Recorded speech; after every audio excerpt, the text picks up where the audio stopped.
Hello, Sebastian Lucido here, and welcome to 5 Minute Fresh Start. I'm in Luke 22, verse 35. It says, "And he said to them, when I sent you out without a money bag, knapsack, and sandals, did you lack anything?" So they said, "Nothing." Then he said to them, "But now, he who has a money bag, let him take it, and others a knapsack, let him take it.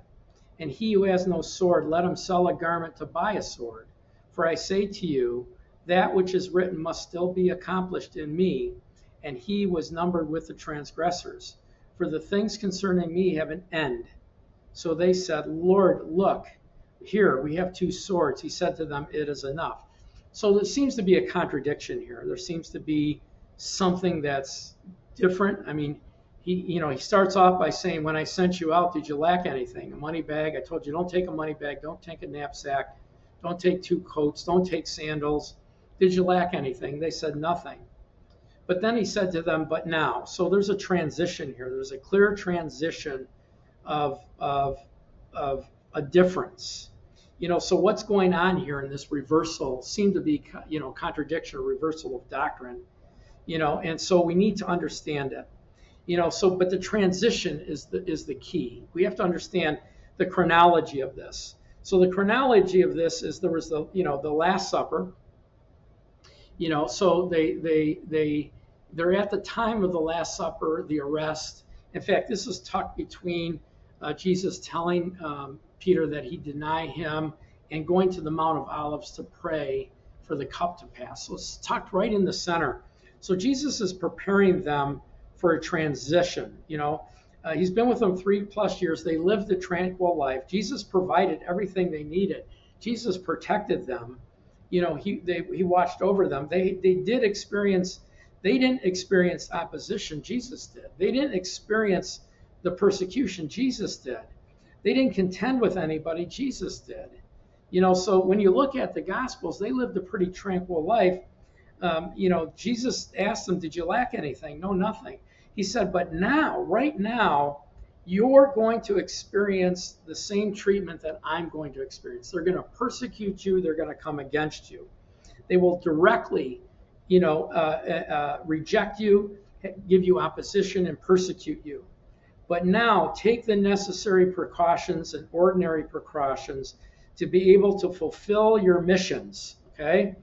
They didn't need money before because he had, Judas had the purse and he paid for everything. But now they have to provide for themselves. Regarding the sword, it sounds counterintuitive. They didn't need a sword before, but now they will. And the sword's not for battle against men. The sword is protection against animals and beasts of the field. And so it was misinterpreted over the centuries.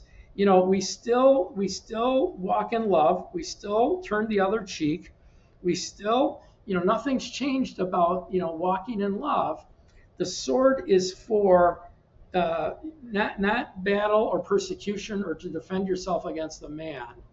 The sword is to defend yourself against the beast. And so we use this. It hasn't changed. We still turn the other cheek and we still walk.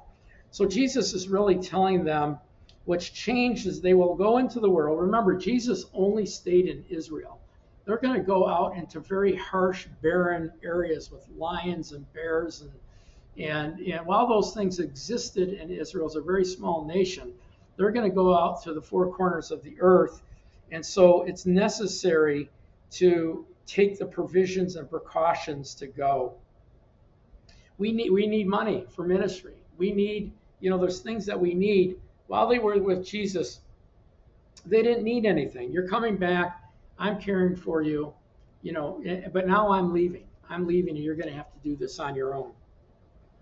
And so I love the Word of God. Anyway, thanks for watching today.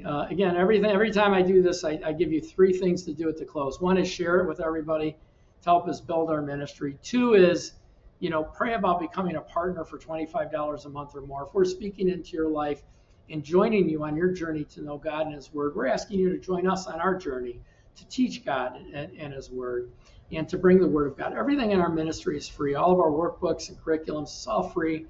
We'll send 20 or 50 books out to a church if they'd like them. And all we ask them to do is pay for shipping. I believe that there should be no barrier in what we're doing and what God has called us to do. And I don't want finances to be that barrier. Freely he gave it to me, and freely we provide it. So I want you to partner with me, become a partner with me. And then lastly, let us join you. We have all of this teaching material. It's all free. I pray that you would use our materials to help deepen your faith and your knowledge in the Word of God and grow. That's our mission, is to teach. We're not a church. Your church is your church. We're a supplement to your church. And so we ask you to join you on your journey, and we ask you to join us on our journey. So God bless you and have a great day, and I'll see you next week. Thanks.